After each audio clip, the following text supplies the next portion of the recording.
Professor Legasov looks out the window of the helicopter. The ionizing glow draws attention from its surroundings like a flare, confirming what the professor had feared. The core is open, and the entire region is in danger. Comrade Sherbina, his superior, is hopelessly ignorant. He insists that they fly over the building to take a closer look. The two men get into a shouting match that ends only when Legasov warns the pilot that he'll be begging for a bullet if they fly over that building. For the first time, fear and doubt creeps into Sherbina's face. He realizes that Legasov is serious. This marks the start of a long cleanup effort that will change the lives of the two men and the country that they serve. With the perfect setup to analyze bias, ideology, and repression, we covered the HBO series Chernobyl and the human relationship with the truth. From the beginning, the writers made the atmosphere bleak and hopeless. If the chief engineer is this much in denial, how much better off can everyone else be? Watching the firefighters basically walk into their deaths subtly puts the focus on the people in power, the people responsible. Like pulling teeth, scientists like Komyuk resort to desperate measures to alert the people in power of the obvious. She visits a party member who is, unsurprisingly, still in denial. He, however, makes a very good point. This is why no one likes scientists. When we have a disease to cure, where are they? In a lab, noses in their books. And so grandma dies. But when there isn't a problem, they're everywhere, spreading fear. And that is a window into the perspective of the state. To preserve order in a massive and complex country like the Soviet Union, it treats truth like kryptonite because it is. For the ones in power, a challenge to their legitimacy is more dangerous than all of the radiation in the Chernobyl exclusion zone. To a state obsessed with order, the enemy is hysteria. From the perspective of the party members, the state has provided them with livelihood, stability, purpose, and the promise of a future.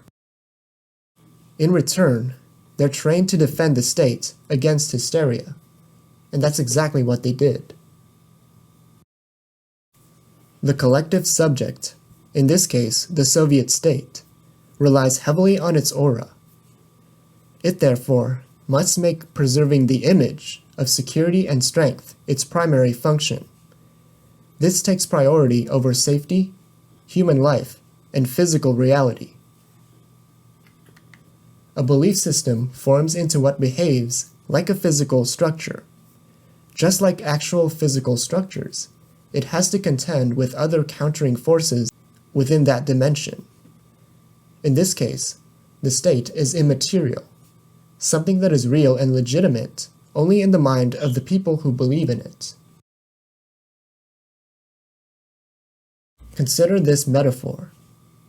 A man's hairline starts to recede up until the completely subjective point, where the balding man becomes a bald man. Reality, or the objective, hasn't changed much, if at all. But at that crucial point, the subjective interpretation of it changes completely, like a light switch. What exists in the objective world feeds into the subject, which then interprets it in its own way. Sometimes, minds can easily be convinced, but no amount of truth in the world is recognized until it reaches the crucial point where the subject consents to it. The subject's job is to interpret, and the objective's job is to just be. These two will align momentarily, coincidentally, immaterially, but will never be the same. There is never an obligation for the subject to accept what is true, just like there is no obligation for objective truth to be favorable to the subject. So the two must always be separate, no matter how well the mind can replicate the objective it will never be the thing itself. This ideological superstructure's job is to explain, or reconcile, reality to the subject. Placed at the center is what we could call the object of worship. In this case, the Soviet state, and consequently, communist ideology. This is what binds the structure together and gives it structural integrity. It lies at the junction of where the subjective human intention and objective reality meets. Now, ideology may be a very biased, comically poor interpretation of reality, but its job is to please and convince the subjects. The goal is not to provide the truth, but a palatable likeness of it. The subjective must be able to make sense of the objective. That is how societies can accept their current order. Like a box that needs to be ticked, people need to be at least adequately convinced that their authorities have reality figured out. Even when this obviously isn't true at all, what matters isn't what is true, it is whether or not it is believed. The structure of the state doesn't care about what is actually true. Rather, it needs to project a form or likeness of the truth, and to maintain that projection. Its goal is to adapt to the environment without undermining its structural integrity. Within this dimension, truth in science and physical reality as you know it is irrelevant. But every once in a while, the physical and non-physical worlds intersect. Now that Soviet pride and Soviet interests are on the line, the material and the immaterial collide in a catastrophic way. How does the system respond?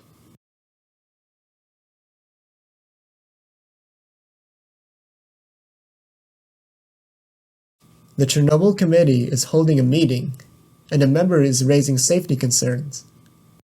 He points to clear signs of radiation poisoning among the firefighters. Then, with a tap of a cane, an elder party member possesses the entire room.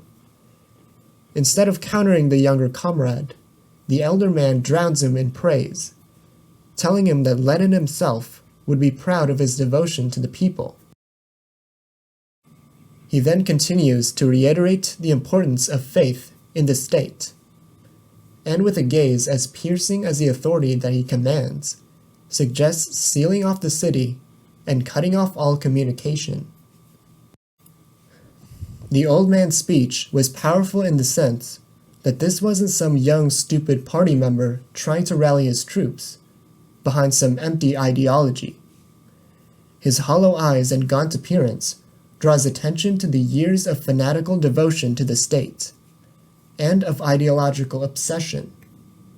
Years of dealing with hysteria, and the West trying to undermine their existence, trying to deny their ideology.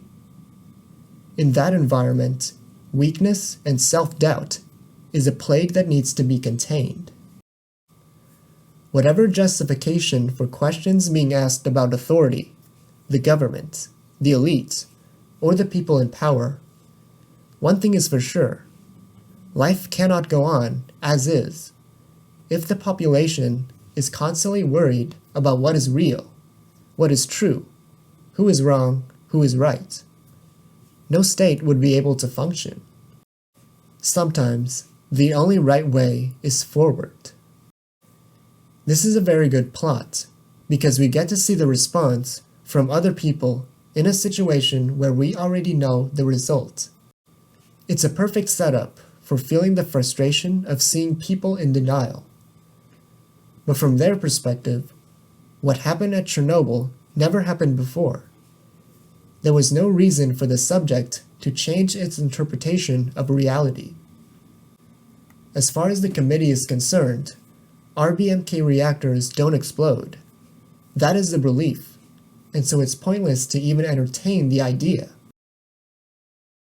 But without Legasov, all Gorbachev would have heard was good news. In the end, the Soviet government had to be embarrassed into acknowledging the Chernobyl accident. If the ones in power had their way, No one there would even know that the West had superior safety standards, or that the government was to blame for covering up the reactor's design flaws. A state that only knows of self-preservation is helpless against itself. It needs characters like Legasov and Komyuk to pull it, against its will, into reality. As a kind of rebellion, they become the objective third party that pulls the structure out of its inertia. What saved them was the fact that Legasov was more afraid of lies than anything else. When it became obvious that this was a full-blown crisis, the government's response was predictably focused on individuals. Who was responsible? Who was to blame? To protect their rank and status, and their reputation. That's not a mistake. That is by design. The collective is meant to find ways to preserve its status quo, adapt to a changing environment with as little change as possible. Like an AI that doesn't know any better, it continues to fall back on its learned programming, not because it has an evil intention, but because it lacks the creativity to respond in any other way. And in that case, the only option is to shut the system down, against its will, before it destroys everything, to save it from itself, much like what David Bowman did to Hal in 2001. Only after the truth is revealed, and the party members knew that their game was up, that the real work could start. In this case, the subjective must have the truth forced upon it. Legasov, crucially backed by Shermina's authority, breaks down the wall of delusion and self-interest.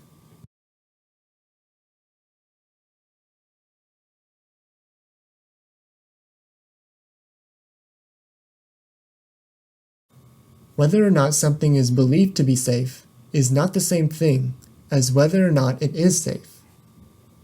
The belief can be a correct belief or an incorrect one, but it is belief nonetheless.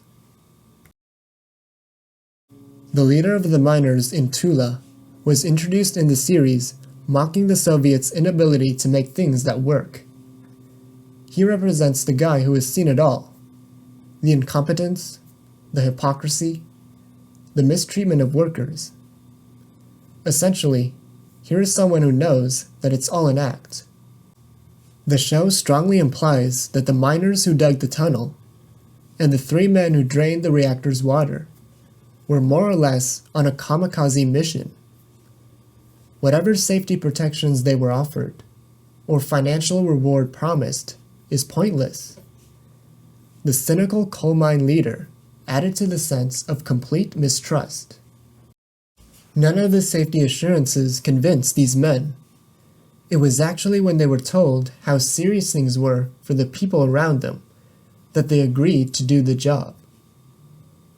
Chernobyl was an environment where the writers could make our daily safety precautions seem sad and ridiculous.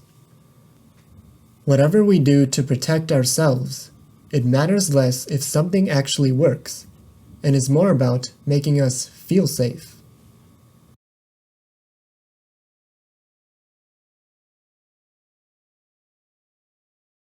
Imagine the standards that scientists set for themselves.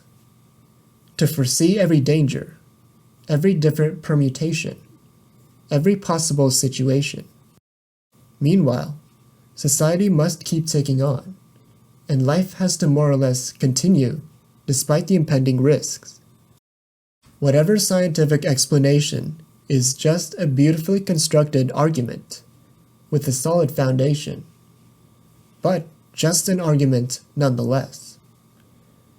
And when Legasov takes great pains to construct and tailor the perfect argument, just to have the state overrule him, that is truth, that is reality hitting him in the face. Near the end, Sherbina mentions the blood in the soil beneath Chernobyl, of the Jews and Poles that came before them, who perished in a continuous cycle of tragedy in the cursed town. They knew, yet they settled there anyways, because no one thinks it will happen to them. And isn't this the willful ignorance that keeps society going, even when things don't make sense? To some extent, everyone relies on this default assumption, this core ignorance, that things will eventually work out, despite all evidence otherwise. Chernobyl demonstrates perfectly the human relationship with the truth, from the firm denial all the way to the agony and anxiety, and then the begrudging acceptance. And on top of that, Chernobyl's events allow for a reference to what is truer than the truth, the irrational horrors that humans put themselves through just for love of their own country, their pride, and their own ideology, and at the same time allows them a small window to go beyond rationality to access the selflessness that exists in spite of that.